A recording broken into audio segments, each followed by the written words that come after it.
তুমি কি পারবে সব মানুষের বাসনা পূরণ করতে, বিপদ আপদে অসহায় এই জনতার পাশে দাঁড়াতে? এতই যখন পারো, তবে কেন জনপদে মহামারী দেখে ভয়ে থর থর করো? তবে কেন জনপদে মহামারী দেখে ভয়ে থর থর করো? তুমি তো নিজেই দুর্নীতিবাদ, লম্পট আর খুনি চাঁদাবাজ, তাহলে কিভাবে পারবে তুমি অন্যকে রুখতে? পারবে না তুমি ভালো না হয়ে অন্যকে ভালো করতে, পারবে না তুমি ভালো না হয়ে অন্যকে ভালো করতে। তুমি তো নিজেই বড় নেশাখোর, আদালতে রয়েছে না ঘুষখোর, তাহলে কিভাবে পারবে তুমি অন্যকে রুখতে? পারবে না তুমি ভালো না হয়ে অন্যকে ভালো করতে, পারবে না তুমি ভালো না হয়ে অন্যকে ভালো করতে, পারবে না তুমি ভালো না হয়ে অন্যকে ভালো করতে, পারবে না তুমি ভালো না হয়ে অন্যকে ভালো করতে। ঠিক কিনা? নাস্তিকতা নিপাত যাক, দিন ইসলাম জিন্দাবাদ। নাস্তিকতা নিপাত যাক, দিন ইসলাম জিন্দাবাদ। কোটি প্রাণে একই আওয়াজ, খোদাদ্রোহী ছাড় পাবে না, এই বাংলায় ঠাঁই হবে না, মুসলমানরা জেগেছে আজ। জোর কদমে সামনে চলো, বজ্র কণ্ঠে আওয়াজ তুলো, সবাই মিলে একই তালে দাও না স্লোগান, নারায়ে তাকবীর, নারায়ে তাকবীর। আল কোরআনের আলো, মুসলমানের এই দেশেতে নাস্তিকদের ঠাঁই নাই, নাস্তিকদের পক্ষে যারা তাদের কোনো রক্ষা নাই। এই দেশেতে থাকতে হলে কোরআন মানতে হবে, কোরআন না মানলে তারা বিতাড়িত হবে। জোর কদমে সামনে চলো, বজ্র কণ্ঠে আওয়াজ তুলো, সবাই মিলে একই তালে দাও না স্লোগান, নারায়ে তাকবীর, নারায়ে তাকবীর। ইসলামের শত্রুরা, নবীজির শত্রুরা, আল কোরআনের আলো, লিল্লাহে তাকবীর। চেহারাটা দেখতে ভালো, পোশাকটাও চমৎকার, অন্তরে তার কালি ভরা, কাজটা বড় খোদাকার। কথা ঠিক নেই? চেহারাটা দেখতে ভালো, পোশাকটাও চমৎকার, অন্তরে তার কালি ভরা, কাজটা বড় খোদাকার। এই মানুষের ভিড়ে আজ আসল মানুষ নাই রে নাই, এই মানুষের ভিড়ে আজ আসল মানুষ নাই রে নাই। মানুষ দেখতে চলো এবার জাদু ঘরে যাই সবাই, হায় রে সাধের দুনিয়ায় মানুষ পাওয়া বড় দায়। মানুষ দেখতে চলো এবার জাদু ঘরে যাই সবাই। রাস্তাঘাটে যায় না চলা এই মানুষের ভিড়ে, ওই ভিড়ের মাঝেও আবার কেহ অন্যের পকেট মারে। এই যে দাঁড়ায় রয়েছে, পকেট সাবধান। ঠিক আছে নাকি? অনেকে চোরে মনে করতেছে আমি নিজেই তো চোর, আমি আবার কাটটা সাবধান করতে। আচ্ছা ভাই, জুতা চোর মসজিদেও যায় কিনা, মাহফিলেও চোর থাকতে পারে কিনা? যাওয়ার সময় দেখুন মোবাইল নাই, ফেসবুকের রাতের আমল শেষ। এজন্য পকেট কি? হাত দুইটা উঠান, নারায়ে তাকবীর। আওয়াজ শেষ পর্যন্ত থাকবে, লিল্লাহে তাকবীর। রাস্তাঘাটে যায় না চলা এই মানুষের ভিড়ে, ওই ভিড়ের মাঝেও আবার কেহ অন্যের পকেট মারে। তাকেও যদি মানুষ বলো আমার বলার কিছুই নাই, তাকেও যদি মানুষ বলো আমার বলার কিছুই নাই। মানুষ দেখতে চলো এবার জাদু ঘরে যাই সবাই, হায় রে সাধের দুনিয়ায় মানুষ পাওয়া বড় দায়।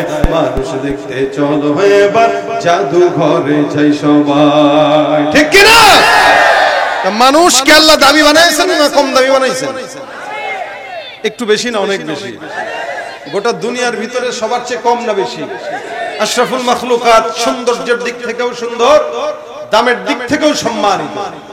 আল্লাহ পাকের কাছে শুধু না, গোটা বিশ্বের বুকে মাখলুকাতের ভিতরে, জিন্নাতের ভিতরে, ফেরেশতাদের ভিতরে, সব জায়গায় আল্লাহ পাক এই মানুষকেই পরিচিত এবং সম্মানিত করেছেন। এটা আল্লাহ পাক আমাদের উপরে ফজল ও করম করেছেন। এর ভিতরে মুসলমানদের দাম আরো বেশি। বান্দা যখন দামি হয় তখন আল্লাহ পাকের কাছে সবচেয়ে দামি হয়ে যায়, এমনকি ফেরেশতার চাইতেও দামি হয়, হাত্তা কে বাইতুল্লাহর চাইতেও দামি হয়। বাইতুল্লাহ কার ঘর? আল্লাহর ঘর, কাবা। আল্লাহ পাক রব্বুল আলামিনের হাবিব বলেন, কোন বান্দা যখন ঈমানদার খাঁটি মুমিন হয় তখন কাবার চাইতেও একজন আদনা মুমিনের দাম আল্লাহর কাছে বেশি। এটা কাবার দাম কত?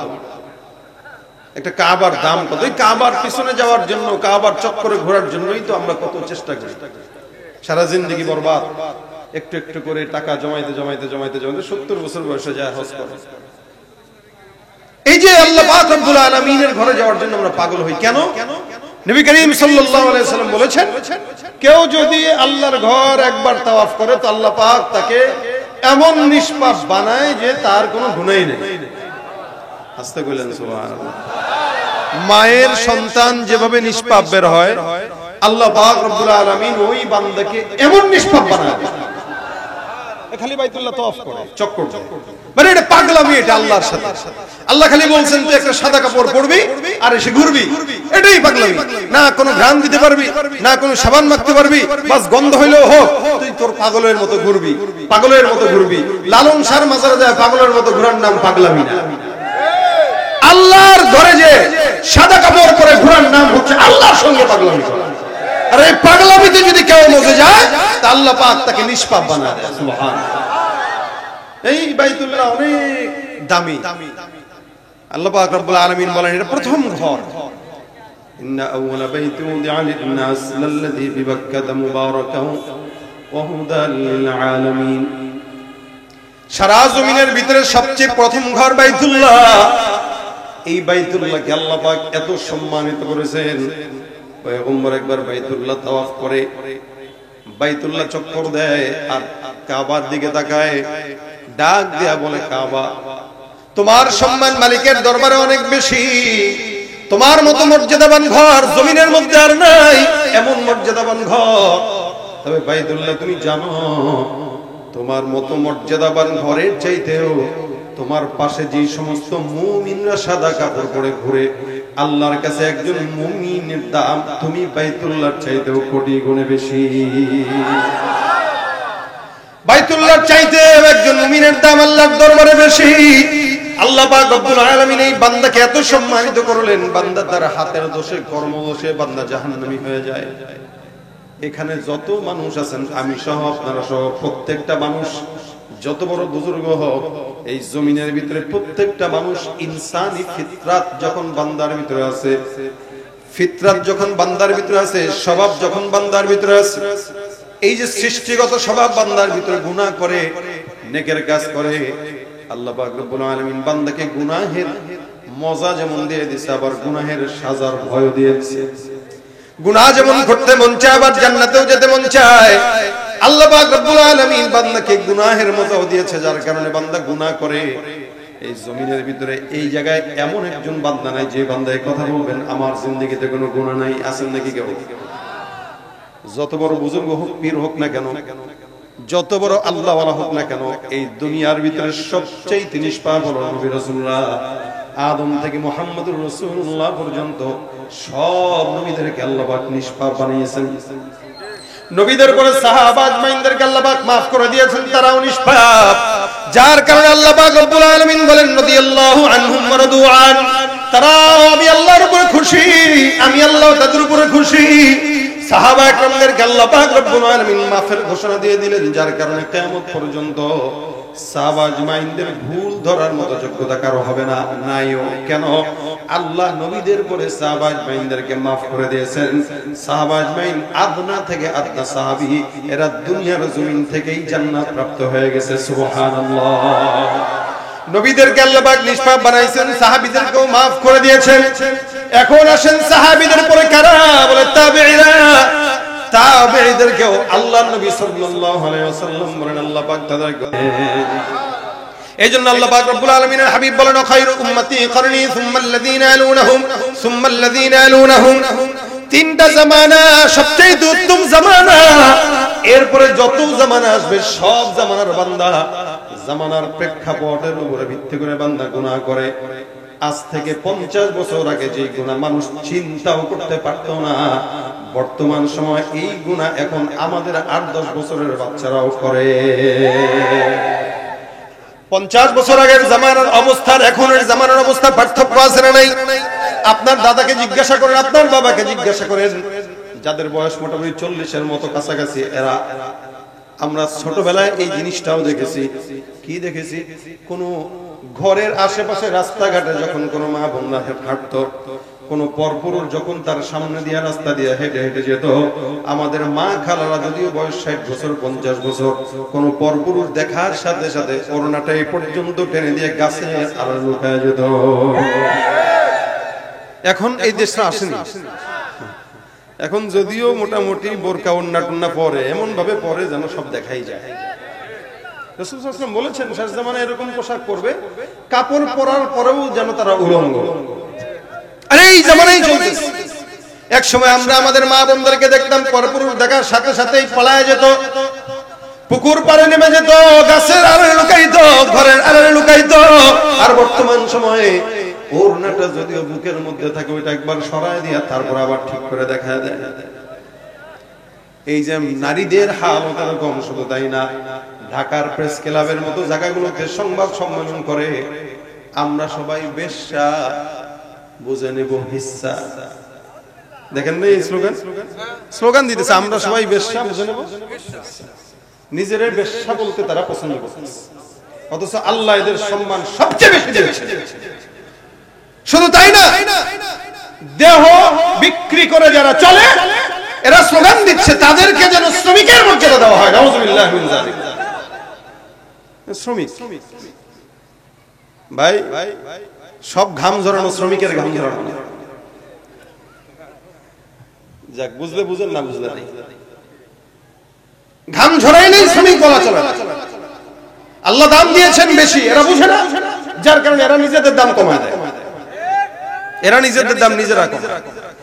এক সময় আমরা আমাদের, আজ থেকে মনে করেন আরো 30-40 বছর আগে যদি কেউ চিন্তা করেন, দেখবেন আমাদের ঘরের ভিতরে আমি আমার মাকে, আমার দাদিকে, আমার দাদাকে দেখতাম সকালবেলা গ্রাম দেশে ফজরের নামাজের পর কোরআন তেলাওয়াত না করে কোন মানুষ ঘরের কাজের ভিতরে হাত দিত না। সকালবেলা সূরা ইয়াসিন তেলাওয়াত করত, মাগরিবের পরে ওয়াকিয়া, সূরা ইয়াসিন তেলাওয়াত করার পর অন্যান্য কাজ, মাগরিবের পরে ওয়াকিয়া তেলাওয়াত করার পর অন্যান্য কাজ। তেলাওয়াত ছাড়া কোন ঘরের ভিতরে থাকতো না, বরকত থাকতো না। যার কারণে ঘরের ভিতরে ঘরের মা বোনরা, খালারা, দাদিরা তেলাওয়াত করত। এবং আমি আমার নিজের ঘরের কথাও যদি বলি, এখনো পর্যন্ত আমি আমার বাবাকে দেখি, আমার বাবার প্রায় 75 বছর বয়স। এই যে বুঝ হবার পর থেকে নিয়ে আজ পর্যন্ত আমার বাবাকে কোনোদিন সকালবেলা বিকেলবেলা তেলাওয়াত করে নাই, এটা আমি কোনোদিন পাই নাই। আগের কালে এমনই ছিল, সকালে তেলাওয়াত, বিকেলে তেলাওয়াত, অথচ জেনারেল শিক্ষিত মানুষ। এবং কি ঘুম থেকে যখন আমরা ছোটবেলায় জাগতাম, আমরা ঘুম থেকে যখন জাগতাম তাকায় দেখতাম আমার দাদি অথবা মা অথবা নানি, খালা, এরা বিছানার মধ্যে সুন্দর করে যায় নামাজের বিছানায় বসে বসে জিকির করে, সুবহানাল্লাহ, আলহামদুলিল্লাহ, লা ইলাহা ইল্লাল্লাহ।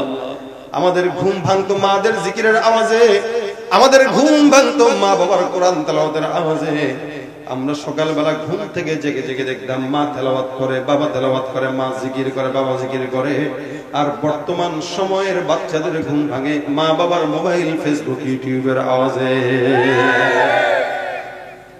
যেই বাচ্চা সকালবেলা তেলাওয়াতের আওয়াজে ঘুম থেকে উঠবে সে তো হাফেজ হবে, আর যেই বাচ্চা সকালবেলা ডিস্কো গানের আওয়াজে উঠবে ওই বাচ্চাই তার মা বাবাকে ধরে বৃদ্ধাশ্রমে ঢুকায় দিয়ে। এটাই বাস্তব। আমাদের নিজেদের কর্মদশা, আমরা এখন জামানার এই হালত চলতেছে। এই জন্যই বললাম আগের কালের জামানা এখনের জামানা এক না। 50 বছর হালত আগে ছিল একরকম, এখন আরেক রকম। আবার সামনে 10 বছর পরে কি যে হয় এটা বলাও যায় না। জামানা যত সামনের দিকে আগাবে ফিতনা তত বাড়বে। এই জন্য আল্লাহ পাক রব্বুল আলামিন বলেন, আস-সাবিকুন আস-সাবিকুন উলাইকাল মুকাররাবুন। যারা অতীতে চলে গেছে তারাই আল্লাহ পাকের সবচেয়ে নিকটবর্তী। আজ থেকে 100 বছর আগে যে জন্মগ্রহণ করলো ওই ব্যক্তিটা আমাদের চাইতে আল্লাহর নিকটবর্তী বেশি। যেই লোকটা 500 বছর আগে জন্মগ্রহণ করলো ওই লোকটা আপনার আমার চেয়ে 500 বছর বেশি জান্নাতের নিকটে। আল্লাহ পাক এই কারণে বলেন, আস-সাবিকুন আস-সাবিকুন উলাইকাল মুকাররাবুন ফি জান্নাতিন নাঈম সুল্লাতুম মিনাল আউওয়ালিন ওয়া কলিলুম মিনাল আখিরিন। আল্লাহ পাক রব্বুল আলামিন বলে জামানা যত পিছনের দিকে যাবে মানুষ তত জান্নাতের নিকটে, জামানা যত সামনের দিকে আগাবে মানুষ তত জাহান্নামের নিকটে। এই জন্য যে যত বেশি নবীর যুগের নিকটে সে তত বেশি আল্লাহর জান্নাতের নিকটে। আজ থেকে 100 বছর আগে যে জন্মগ্রহণ করলো সে আমার চাইতে আল্লাহর নবীর 100 বছরের বেশি নিকটে।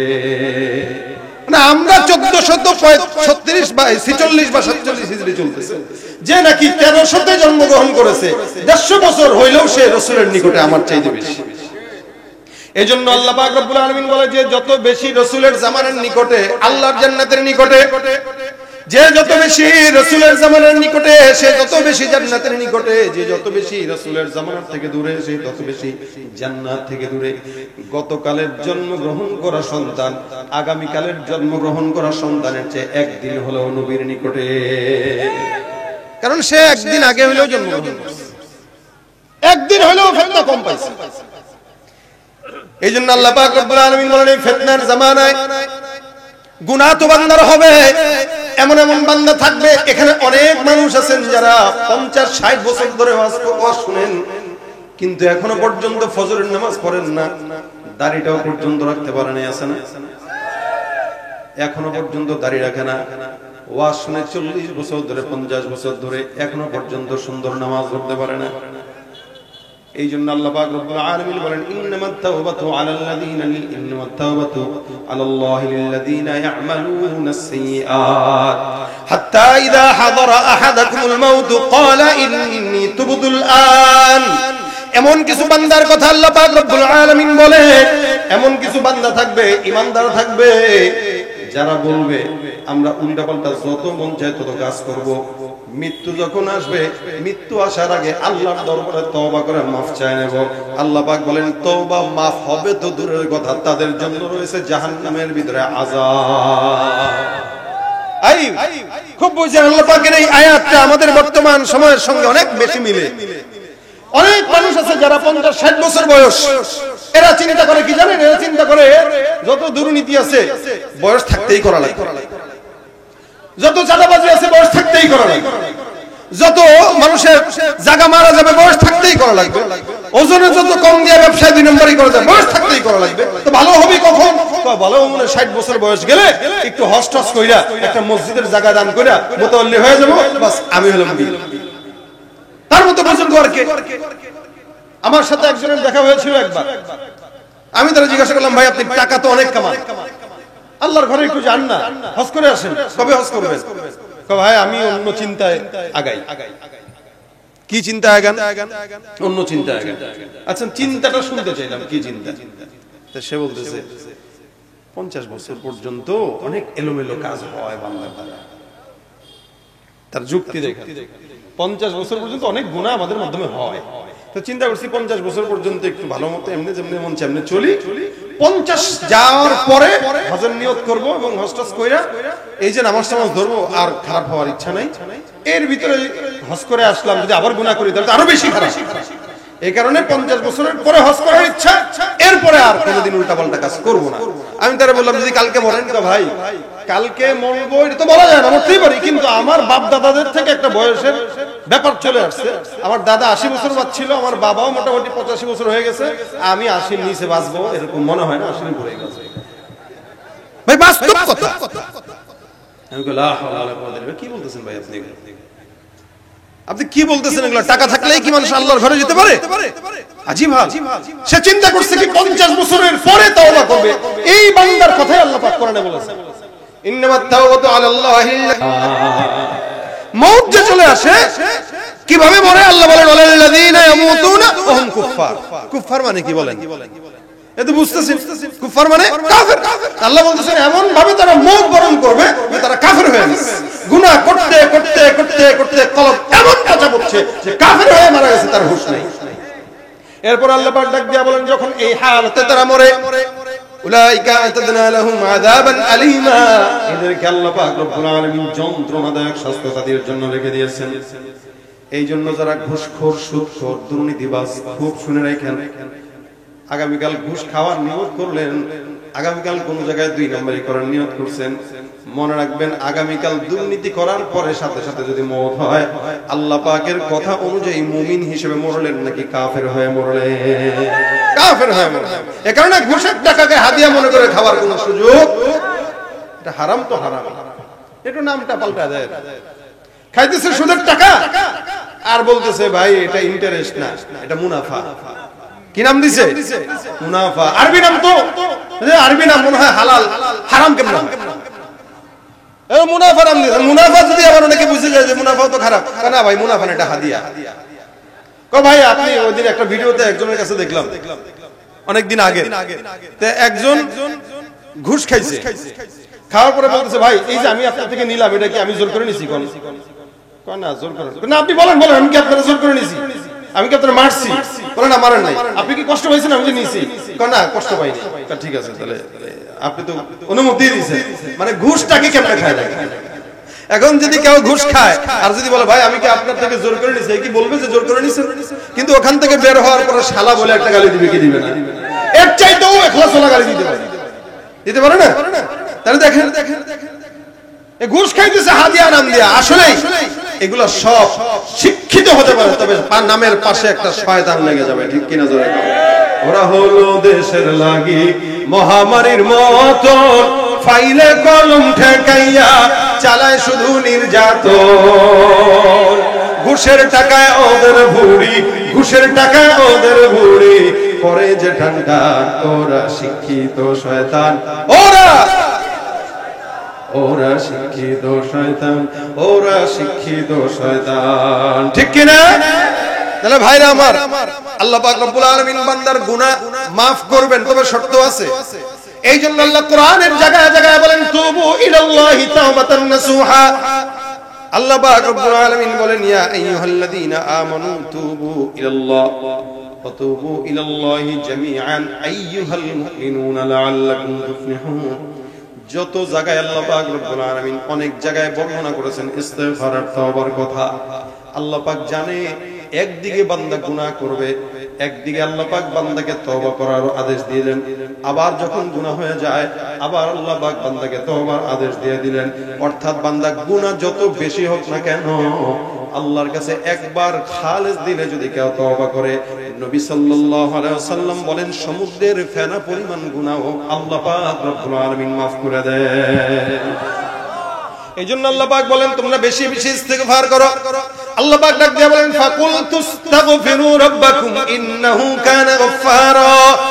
ইস্তিগফারটা আল্লাহর কাছে এমন দামি, ইস্তিগফার যদি কোনো ঈমানদার করে আল্লাহ পাক রব্বুল আলামিনের হাবিব বলেন মান লাজিমাল ইস্তিগফার জাআলাল্লাহু লাহু মিন কুল্লি হাম্মিন ফারাজা ওয়া মিন কুল্লি যিকিন মাখরাজা ওয়া রাযাকাহু মিন হাইথু লা ইয়াহতাসিব। রাসূল সাল্লাল্লাহু আলাইহি সাল্লাম বলেন তওবা সমস্যা নাই, তওবা বেশি বেশি করো, গুনাহ হয়ে যাক ইস্তিগফার করো। আরে গুনাহ তো সেই করবে যে ইস্তিগফার করবে, আবার ইস্তিগফার তো সে করবে যে গুনাহ করবে। ইস্তিগফার শুধু গুনাহ হইলেই যে করে সেটা এরকম না, ইস্তিগফার গুনাহ ছাড়াও করতে পারে। এইজন্য নবী বলেন আমি নিজে প্রতিদিন 100 বার ইস্তিগফার করি। একটু জোরে বলেন সুবহানাল্লাহ। এখন আপনাদের কাছে বলি, জিজ্ঞাসা করি, বলেন তো রাসূলের কয়টা গুনাহ আছে? সন্দেহ আছে? আল্লাহু আকবার। এই দুনিয়াতে একজন ব্যক্তি যার চরিত্রের ব্যাপারে আল্লাহ পাক রব্বুল আলামিনের চারিত্রিক সনদ কাফেররা পর্যন্ত যে এই লোকের চরিত্রে কোনো কালেমা নাই, এই লোকের কোনো গুনাহ নাই, তবুও নবী বলেন আমি দৈনিক 100 বার ইস্তিগফার করি। আমরা কয়বার? নামাজের পরেও তো ইস্তিগফার রাসূল পড়তেন। কেন? যে গুনাহ করছি তাই বলে না, যে নামাজটা আল্লাহ পাক আপনি আমারে পড়ার তৌফিক দিয়েছেন, এই নামাজে হয়তো সিজদায় একটু ত্রুটি থাকতে পারে, রুকুতে একটু ত্রুটি থাকতে পারে, আল্লাহ যদি থাকেই আপনি মাফ করে দিন। ইস্তিগফার যে কোনো হালতে পড়া রাসূল 100 বার পড়তেন, আমাদের তো 1 কোটি বার পড়া দরকার, 1 কোটি বার আমাদের পড়া দরকার, তবুও হক আদায় হবে না। রাসূল সাল্লাল্লাহু আলাইহি ওয়াসাল্লাম বলেন ইস্তিগফার যদি বেশি লাজিম বানায় নাও, আল্লাহর নবী বলেন জাআলাল্লাহু লাহু মিন কুল্লি হাম্মিন ফারাজা। ওই বান্দার যত টেনশন আছে না কেন প্রত্যেকটা টেনশন আল্লাহ পাক রব্বুল আলামিন দূর করে দিবে। ইস্তিগফার বান্দার টেনশন মুক্ত করে, বান্দার ব্রেনে যদি কোনো দুশ্চিন্তা থাকে এটা দূর করে দেয়। এখন আপনি এমনি পড়লেন হবে না, আপনার নিয়ত সহি রাখবেন যে আমি পড়লে এটা হবে। 2 নাম্বার, আল্লাহ নবী সাল্লাল্লাহু আলাইহি ওয়াসাল্লাম বলেন মিন কুল্লি যুকিন মাখরাজা, যদি কোনো বন্ধ দুয়ার থাকে, চাকরি হয় না, বিয়ে হয় না, ব্যবসায় বরকত নাই, নবী ডাক দিয়া কয় বেশি বেশি ইস্তিগফার করো, তোমার সমস্ত বন্ধ দুয়ার আল্লাহ পাক রব্বুল আলামিন খুলে দিবেন। 3 নাম্বার, রিজিকের যদি অভাব হয়, এমন জায়গা থেকে রিজিকের ফয়সালা করবে বান্দা কল্পনাও করতে পারবে না। ইস্তিগফার বান্দার সকল বন্ধ দরজার খোলার চাবি। এক কথায় যদি বলে এটা, হাসান আল বসরি রাহমাতুল্লাহি আলাইহি উনি একদিন খানকার মধ্যে বসা, উনার খানকার ভিতরে একজন লোক গেল, যে ডাক দিয়া বলে হুজুর এমন কোন অন্যায় নাই যে অন্যায়টা করি নাই, আমাকে এমন একটা আমল দেন যে আমলের কারণে আল্লাহ পাক আমার সব গুনাহ মাফ করে দিবেন। আমি এমন কোন গুনাহ নাই, জেনা করছি, ব্যভিচার করছি, অত্যাচার করছি, দুর্নীতি করছি, মানুষকে মারছি, হত্যা করছি। হাসান বসরি রাহমাতুল্লাহি আলাইহি বলেন টেনশনের কারণ নাই, তোমার যতই গুনাহ হোক না কেন, একবার যদি মন থেকে বড় আস্তাগফিরুল্লাহ, জবান থেকে এখন থেকে আস্তাগফিরুল্লাহ শব্দটা লাগায় দাও, আল্লাহ পাক রব্বুল আলামিন ইস্তিগফারের বরকতে তোমার সব গুনাহগুলো maaf করে দিবেন। যাও ইস্তিগফারের আমল দিয়ে দিলাম। এখন এই লোকটা বলে হুজুর আমি কিন্তু অনেক গুনাহগার, আমার অনেক গুনাহ, মানে তার মাথায় এটা আসছে যে এত গুনার কথা বললাম, আর উনি বলতেছেন শুধু আস্তাগফিরুল্লাহ পড়ো, এতটুকু শব্দ দিয়ে কি এত গুনাহ যাবে? তার এটা মাথায় একটা চিন্তা। হাসান বসরি বলে আরে রাসূল বলেছেন যদি সমুদ্রের ফেনা পরিমাণও গুনাহ হয় তবুও চলে যাও, যাও পড়ো ইস্তিগফার করো। লোকটা বাসায় চলে গেল। দ্বিতীয় আরেকজন আসলো, এসে ডাক দিয়া বলে হুজুর আমি যে এলাকায় থাকি ওই এলাকায় আসমান থেকে বৃষ্টি হয় না, এমন একটা হালত, এলাকার ভিতরে দুর্ভিক্ষ, কোনো জায়গায় বৃষ্টি নাই, এমন একটা আমল শিখায় দেন যে আমলটা আমরা আমাদের এলাকার বান্দাদেরকে যে বলবো, ওই আমলটা করার পরে যেন আল্লাহ পাক রব্বুল আলামিন বৃষ্টি দেয়। হাসান বসরি বলে যাও যাও বেশি বেশি পড়ো আস্তাগফিরুল্লাহ, বলেন না আস্তাগফিরুল্লাহ।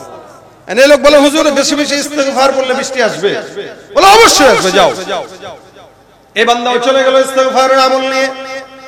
আবার তৃতীয়তে একজন আসলো, এসে ডাক দিয়া বলে হুজুর আমি বিয়ে করলাম, সন্তান হয় না, অনেক বছর হয়ে গেল, আমল একটা দেন যেন আল্লাহ পাক সন্তান দেয়।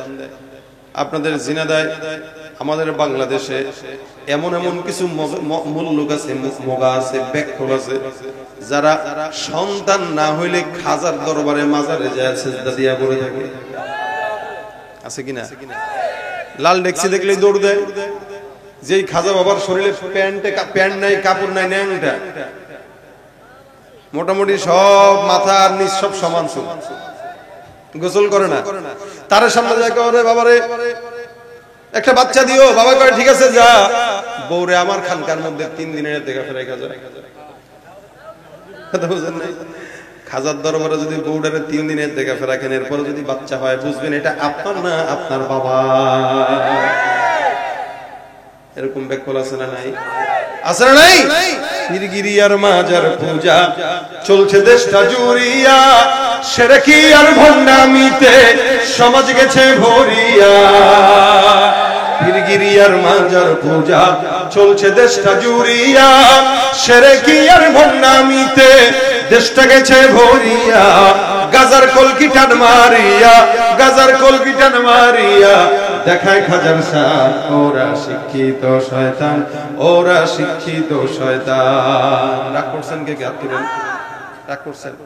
বাবার মুরিদ আছেন কে ওখানে? থাকতেও পারে, কি কোন? থাকলেও থাকতে পারে। তো এটা মাথায় রাখেন, খাজার দরবারের সন্তান চায় লাভ নাই, কারণ ওই খাজা নিজেই সন্তান হয়। যার কাছে যাবেন ও দেখেন ওরই বাচ্চা হয় নাই, ও আপনারা কি বাচ্চা দিবে?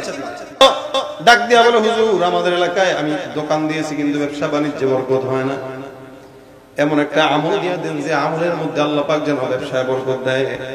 হাসান বসরি বলেন যাও যাও বেশি বেশি পড়ো আস্তাগফিরুল্লাহ। প্রথমে একজন আসলো গুনাহ মাফের জন্য, তাকেও দিল কি আস্তাগফিরুল্লাহ। দ্বিতীয়তে আসমান থেকে বৃষ্টি হয় না, তাকেও দিল আস্তাগফিরুল্লাহ। আবার যার সন্তান হয় না তাকেও দিল আস্তাগফিরুল্লাহ, যার সম্পদ নাই তাকেও দিল আস্তাগফিরুল্লাহ। আরেকজন এসে ডাক দিয়া বলে, হুজুর আমার এলাকায় ফসল আদি ফলাই কিন্তু বরকত হয় না, ফসল নষ্ট হয়ে যায়। একটা ছোট্ট আমল দেন, যে আমলের কারণে আল্লাহ পাক ফসলে বরকত দিবেন। হাসান মুসলিম রাহমাতুল্লাহ আলাইহি বলেন, যাও বেশি বেশি ইস্তিগফার করো, আল্লাহ ফসলে বরকত দিয়ে দিবেন। সুবহানাল্লাহ। পাঁচজনকে কি আমল, এরকম করে আরো অনেকজন আসলো, সবার জন্য আমল কয়টা? খাদেম কাছ থেকে ডাক দিয়া কয়, হুজুর আমি তো কিছুই বুঝলাম না, আমল মনে হয় জীবনে শিখেন নাই। যারা আসলো সবাই মুখস্থ একটা আমল দিয়ে দিলেন। ভিন্ন ভিন্ন আমল দিবেন, ভিন্ন ভিন্ন আমল আমরা শিখবো। প্রথম জন আসলো গুনাহ মাফের জন্য, সে ইস্তেগফার। দ্বিতীয় জন আসলো বৃষ্টির জন্য, সে ইস্তেগফার। তৃতীয় জন সন্তানের জন্য, সে ইস্তেগফার। আরেকজন আসলো সম্পদের জন্য, সে ইস্তেগফার। ফসল হয় না, সে ইস্তেগফার। বিপদের জন্য আসলো, সে ইস্তেগফার। কাহিনী বুঝলাম না, সবাইকে আপনি একটা জিনিস দিয়ে কেন ক্ষান্ত থাকতে চাইলেন? দেখবেন আমাদের বাংলাদেশে এমন কিছু হাতুড়ে ডাক্তার আছে যারা একটা ট্যাবলেট মাত্র 10 টাকা, বাতের ব্যথা, গিরায় ব্যথা, মাজায় ব্যথা, পেটের ব্যথা, কপালের ব্যথা, আরো যা আছে সব ব্যথা দূর হয়। ট্যাবলেট কয়টা? বুঝতে হবে এটা হলো ভণ্ড। এটা দুনিয়ার হাইসিয়াতে বললাম, কিন্তু আখিরাতের হাইসিয়াতে হাসান মুসলিম রাহমাতুল্লাহ আলাইহি বলতেছেন যে আমলটা আমি দিয়েছি এদেরকে, এটা আমি দেইনি। বলে কে দিয়েছেন? আল্লাহ দিয়েছেন। এই প্রেসক্রিপশনটা ডাক্তার আমি লেখি, ডাক্তার লেখে না, এটা লিখেছেন আল্লাহ। আল্লাহর দেওয়া প্রেসক্রিপশন আমি তাকে কেবল পড়ে শোনাই দিয়েছি। সুবহানাল্লাহ। এখন আসেন প্রেসক্রিপশনে আল্লাহ পাক রব্বুল আলামিন কি কি লিখলেন। আমার আল্লাহ পাক রব্বুল আলামিন বলেন, ফাকুল তাস্তাগফিরু রাব্বাকুম ইন্নাহু কানা গাফফারা ইউরসিলিস সামাআ আলাইকুম মিদরারা ওয়া ইউমদিদকুম বিআমওয়াল ওয়া বানিন ওয়া ইয়াজআল লাকুম জান্নাত ওয়া ইয়াজআল লাকুম আনহারা। আল্লাহ পাক রব্বুল আলামিন বলেন, তোমরা বেশি বেশি ইস্তিগফার করো। আল্লাহ পাক রব্বুল আলামিন ডাক দিয়া কয়, কেউ যখন বেশি বেশি ইস্তেগফার করবে, আমার আল্লাহ ওই বান্দার যত গুনাহ থাকুক না কেন, আল্লাহ পাক সব গুনাহগুলো বান্দার ক্ষমা করে নিষ্পাপ বানায় দিবে। প্রথম যে ব্যক্তিটা আমার কাছে আসছে গুনাহ মাফের জন্য, ওই ব্যক্তির এই গুনাহ মাফের আমল আমি আল্লাহর কোরআনের এই আয়াতের মাধ্যমে দিয়েছি, ইন্নাহু কানা গাফফার। কেউ যদি ইস্তেগফার করে আল্লাহ তার ক্ষমা করে দিবেন। এটা এক নম্বর। দুই নম্বরে যে ব্যক্তিটা আসলো বৃষ্টির জন্য, আল্লাহ পাক রব্বুল আলামিন বলেন, ইউরসিলিস সামাআ আলাইকুম মিদরারা। কোন বান্দা যদি আসমান থেকে বৃষ্টি না হয়, ওই বান্দা যদি বেশি বেশি করে আস্তাগফিরুল্লাহ, আল্লাহ পাক রব্বুল আলামিন বলেছেন, বান্দা ইস্তেগফার যখন বাড়ায় দিবে, আমি আল্লাহ আসমান থেকে বান্দার জন্য উপকারী বৃষ্টি দান করে দিব। উপকারী বৃষ্টি, উপকারী বৃষ্টি হইলেই উপকার হয় না, আল্লাহ উপকারী বৃষ্টি দিলে উপকার হয়। আর সারা বছর যে বৃষ্টি হয়, বৃষ্টিতে আমাদের ফসল নষ্ট হয়, এটা উপকারী না, এটা গজবের বৃষ্টি, যেটা এখন চলতেছে। দরকার যখন নাই তখন তা দেওয়া, আর যখন দরকার তখন দেয় না। এটা মুসা পয়গম্বর একবার আল্লাহর কাছে জিজ্ঞাসা করছিল। এক লোক মুসা নবীকে জিজ্ঞাসা করছে, আল্লাহ রাগ যখন হয় আলামত কি? তো মুসা নবী বললেন, শোনো, আল্লাহ রাগ হইলে আলামত হইলো এটা বুঝবা, যখন যেটা দেওয়া দরকার তখন সেটা আল্লাহ দিবে না, আর যখন দরকার নাই তখন সেটা দিবে।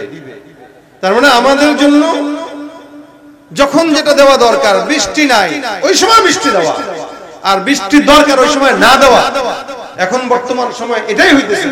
তো বুঝতে হবে, যখন যেটা দরকার ওটা যদি না পাই, আর যেটা দরকার না এটা যদি পাই, তার মানে আল্লাহ খুব খুশি।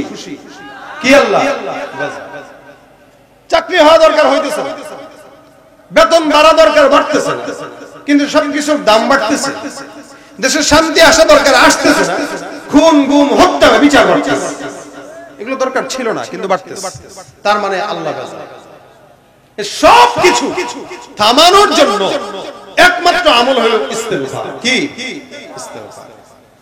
এজন্য হাসান বসরি বলেন, যে লোকটা আমার কাছে আসছে বৃষ্টি নাই এই কারণে, তাকে আমি আল্লাহর এই আয়াত থেকে আমলটা দিলাম। যে সে যদি ইস্তেগফার পড়ে আল্লাহ পাক তাকে বৃষ্টির জন্য ফয়সালা করে দিবে।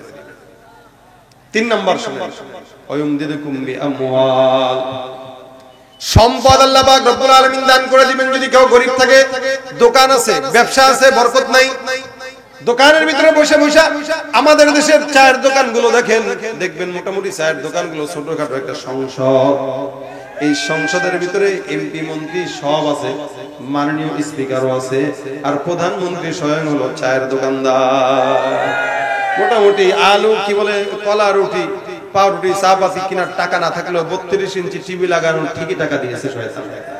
এখানে বসে কে কি করলো, কোন বক্তা কি বললো, কোন হুজুর কি করলো, কোন নেতা কি করলো, অথবা এলাকার ইমাম কি করলো, মাদ্রাসার মুতামিম কি করলো, যত মানুষের গীবত সব চায়ের দোকানে বসে বসে। বরকত হবে কোথায়? বরকত হওয়ার তো রাস্তা খোলা লাগবে। দোকানে বসে বসে গীবত না করে, শিকায়াত না করে, মুভি নাটক না দেখে, উলঙ্গ নাচানাচি না দেখে আস্তাগফিরুল্লাহ আস্তাগফিরুল্লাহ আস্তাগফিরুল্লাহ তেলাওয়াত করা শুরু করেন, বরকত বাড়ায় দিবেন কে? বিশ্বাস না হলে শুরু করেন না, কাল দেখবেন আপনার কোন জায়গা থেকে বরকত আসবে। লা ইয়াহতাসি, আল্লাহ বলেছেন বান্দা কল্পনাও করতে পারবে না এমন ভাবে আমি আল্লাহ পাক তাকে দিয়ে দেব, এমন ভাবে দেব। কোথা থেকে আসবে নিজেও বুঝবে, সে খালি অবাক হবে, কি রে এটা কোথা থেকে আসলো, কেমনে আসলো, কিভাবে আসলো। 4 নম্বরে আল্লাহ পাক রব্বুল আলামিন বলেন আয়ুমদিদুকুম বিআমওয়ালিন ওয়া বানিন, ওই যে খাজার দরবারে সন্তান না চায়, সোজা আল্লাহর দরবারে যাও, ইস্তিগফারের আমল বাড়ায় দাও। আল্লাহ পাক বলেন আমি ওই বান্দাকে সন্তানের বন্দোবস্ত করে দিব। অনেক মা বোনেরা আছে যাদের সন্তান হয় না, খালি ডাক্তারের কাছে দৌড়ায়, ডাক্তারের কাছে যায়, ডাক্তারের কাছে না পাইলে তাবিজ জানে, কবর জানে। আবার গ্রাম দেশেও তো যদি বাচ্চা না হয়, শাশুড়িদের ঠেলা তো আছেই, আরে কিরে বাচ্চা হয় না কে। আর যদি খালি মেয়ে হয় তাহলে খালি মাইয়া, খালি মাইয়া, খালি মাইয়া। অথচ সন্তান দেনওয়ালা আল্লাহ, যেমন চাই দিবেন। হইলেও আল্লাহ পাক, না হবেন দিলেও আল্লাহ পাক দিবেন। যদি আল্লাহ দেয় তাহলে বয়স লাগে না, আল্লাহ পাক 90 বছরও দিতে পারে। আর যদি আল্লাহ দেয় স্বামীও লাগে না, ঈসা আলাইহিস সালামের মায়ের মতো স্বামী ছাড়াই দিতে পারে। আর যদি না দেয় 14 জায়গায় বিয়ে হইলেও সন্তান আল্লাহ দিবেন। সুতরাং আল্লাহর কাছে চাওয়া লাগবে, যে জায়গায় চাওয়া দরকার পাস করা লাগবে, তো ওই জায়গায় পাস না করলে কিভাবে আসবে? এজন্য ইস্তিগফার বাড়ায় দেন, ইস্তিগফার বাড়ায় দেন। আল্লাহ পাক ইস্তিগফারের বদৌলতে সম্পদ এবং সন্তান উভয়টাই দান করে দেন। সুবহানাল্লাহ। এজন্য কারো যদি বিবি প্রেগন্যান্ট থাকে, সন্তান সম্ভাবনা থাকে, তাদেরকে বেশি বেশি ইস্তিগফারের আমল শিখাবেন। দেখবেন আল্লাহ পাক ইস্তিগফারের আমলের বরকতে সন্তানকে বুজুর্গ বানায় দেবেন। সন্তান পেটে আছে বলবেন বেশি বেশি ইস্তিগফারের আমল করুন, প্রতিদিন 1000 বার করে পাবেন, প্রতিদিন 1000। 4 জন গেল। 5 নম্বরে আল্লাহ পাক বলেন ওয়াজআল লাকুম জান্নাতি ওয়াজআল লাকুম আনহারা, আমি আল্লাহ পাক রব্বুল আলামিন কেউ যদি ইস্তিগফার করে ফসল দিয়ে এমন ভাবে দেব যেন মনে হবে জান্নাত। সুবহানাল্লাহ। চতুর্দিকে ফসল ফলাদিতে ভরপুর থাকবে, এবং নদী নালা যেগুলো শুকানো ছিল আমি আল্লাহ পাক রব্বুল আলামিন শুকানো নদী নালাগুলোকে পানি দিয়ে ভরপুর করে দেব। সুবহানাল্লাহ। তাহলে কি বুঝলাম? আজকের মাগরিব থেকে নিয়ে পর্যন্ত অনেক আলোচনা আপনারা শুনেছেন, আবার সামনে অনেক মাহফিল আশেপাশে হবে, শুনবেন। খালি শুনলাম আর চলে গেলাম, এটা ফায়দা না। ফায়দা হলো বাসা পর্যন্ত কিছু একটা নিয়ে যাওয়া। কিছু একটা যদি নিয়ে যেতে পারি তাহলে মাহফিলের কামিয়াবি, কি বলেন ঠিক না? এইজন্য আজকের মূল মাকসাদ হইল এটা, যে আমরা যেই হালতে থাকি না কেন, যে অবস্থায় থাকি না কেন, জবান দিয়ে শব্দ একটা উঠাবো। কতটুকু? আস্তাগফিরুল্লাহ। আচ্ছা বলেন তো, এটা পড়তে কি 5 মিনিট লাগে? কতক্ষণ লাগে? এখন শব্দ কতটুকু? আস্তাগফিরুল্লাহ, বাস এতটুকু। আস্তাগফিরুল্লাহ আস্তাগফিরুল্লাহ আস্তাগফিরুল্লাহ। আপনি 5 ওয়াক্ত নামাজের পরে 100 বার করে পড়েন না, 100 বার পড়তে আপনার সর্বোচ্চ 1.5 মিনিট লাগে। সেকেন্ডে যদি একবার করে পড়েন সর্বোচ্চ 1.5 মিনিট লাগে। ধরলাম 2 মিনিট, আপনি 2 করে 5 বারে 10 মিনিট কি আল্লাহরে দিতে পারবেন না? তা আপনি যদি এত নেতার পিছনে, ওই পিছনে, হে পিছনে না ঘুরে আল্লাহর পিছনে দেন, যা দরকার সব আল্লাহ দেন। নেতার পিছনে ঘুরবেন, অমুকের পিছনে ঘুরবেন, পীরের পিছনে ঘুরবেন, কিচ্ছু দিবে না। যত প্রতিযোগিতা করে বিবির সাথে, তোরা বলেন আমিন। এই আমলটা করবেন, নিজে শিখবেন, বাচ্চাকে করাবেন, সন্তানকে করাবেন, বিবিকে করাবেন, মা বাবাকে করাবেন, প্রতিযোগীদের সাথে করবেন। দেখবেন আপনার জিন্দেগীর এমন কোন জায়গা নাই যেই জায়গায় আল্লাহ আপনাকে বারাকা দান করবেন না। তো কারা কারা রাজি আছে একটু হাতটা তুলে দেখায়, আল্লাহ কবুল করুক আমাকে সহ। আল্লাহ সকলকে কবুল করবো না আমি। আল্লাহ পাক আগে আমাকে তৌফিক দেখ, তারপর আপনাদেরকে দান। এই যে আজকের মাদ্রাসার মাহফিলে আপনারা আসছেন, এই মাহফিলে আসা বসা, আসতে পেরে কিছু জিনিস শিখতে পারলেন, ফায়দা হয়েছে না? একটা জিনিস শিখলেন, যদিও জানেন যে ইস্তেগফার করলে এই হয়, কিন্তু কি হয় এটা আপনাদেরকে হয়তো অনেকে জানা ছিল না, আজকের মুযাকারা জানা হইল। তো জানার পরেই তো মানুষ মানে, আগার মানোগি তো বানোগি, কেউ যদি মেনে নেয় তো আল্লাহ তাকে বানায়, আল্লাহ তাকে বানায়। এই জন্য আমরা মানার নিয়ত করবো ইনশাআল্লাহ। পাশাপাশি এই মাদ্রাসার প্রোগ্রাম, মাদ্রাসার 2 জন ছেলে হাফেজ হয়েছে, এরকম 2 জন কেন, সামনের বছর যেন 10 জন হইতে পারে সেই ফিকির করতে হবে। আপনাদের প্রত্যেকের উচিত এই মাদ্রাসাগুলোর সাথে সম্পর্ক রাখা, কারণ দিন ততদিন টিকবে যতদিন মাদ্রাসাগুলো থাকবে, যতদিন দিন থাকবে ততদিন দুনিয়া থাকবে, যতদিন দুনিয়া টিকবে মানে দিন যতদিন না থাকবে তখন আর দুনিয়া টিকবে না। এরা বুঝে না যে দিনের কারণে মাদ্রাসা এই দুনিয়া টিকে আছে, অথচ এরপরেও এরা দিনের বিরোধিতা করে। আজকে গত কয়েকদিন আগে আপনারা দেখেছেন এই শিক্ষাঙ্গন যেগুলো স্কুলগুলো আছে, স্কুলগুলোতে গানের শিক্ষক প্রজ্ঞাপন জারি করেছে, গানের শিক্ষক দেওয়ার জন্য, অথচ স্কুলগুলোতেই কিন্তু ধর্মীয় কোন শিক্ষকের প্রজ্ঞাপন তারা জারি করে। আসলে কি বলবো, দেশ স্বাধীন হয়েছে যদিও আমরা বলি 24-এ, কিন্তু এরপরেও আমরা স্বাধীন হই নাই, মনে হয় না কোনোদিন হব, কারণ এখনো পর্যন্ত ওপারের প্রেসক্রিপশনে আমার দেশ চলছে। এজন্যই যেই পূজার ভিতরে মুসলমানের সন্তানরা পূজা মণ্ডপে যে পাহারা দিয়েছে, সেই মুসলমানদের পবিত্র কোরআনকে অবমাননা করতে দেখেছি হিন্দু সম্প্রদায়ের লোকদেরকে, কিন্তু আমরা সরকার তরফ থেকে এখনো কোনো প্রকার আওয়াজও পাইনি, পাবও না, কারণ রাষ্ট্রের সরকার প্রধান এরা তো আল্লাহ ওয়ালা হওয়া লাগবে, তাহলেই না কোরআনের পক্ষে কথা বলবে। ঘুষখোর, সুদখোর, দুর্নীতিবাজ অথবা চোর, ডাকাত, বাটপার এরা যদি ক্ষমতায় থাকে, কোশ্চিন কালো কোরআনের পক্ষে এদের জন্য একটা জবান দিয়ে কথাও বের হবে না, হওয়ার কথা না। এজন্য আগামীর বাংলাদেশকে এখনো পর্যন্ত সময় আছে ইসলামের দেশ হিসেবে গড়ে তোলার জন্য। আপনাদের কাছে আমাদের আবেদন, ইসলামের দেশ গড়ার জন্য যা করা লাগে আমরা তাই করতে রাজি হব ইনশাআল্লাহ। তবু আমরা আগামীর বাংলাদেশকে কোরআনের বাংলাদেশ দেখতে চাই, আগামীর বাংলাদেশকে ইসলামের বাংলাদেশ দেখতে চাই, আগামীর বাংলাদেশকে আল্লাহ রাসূলের অনুসারীদের বাংলাদেশ দেখতে চাই। কারা কারা দেখতে চান? নারে তাকবীর,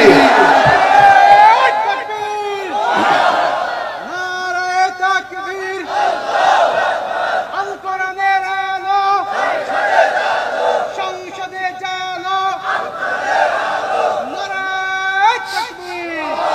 কি হবে নামাজ রোজা ইমানদারির বড়াই করে, যদি ওই খোদার কোরআন নরদমাতে থাকে পড়ে। কি হবে নামাজ রোজা ইমানদারির বড়াই করে, যদি ওই খোদার কোরআন নরদমাতে থাকে পড়ে।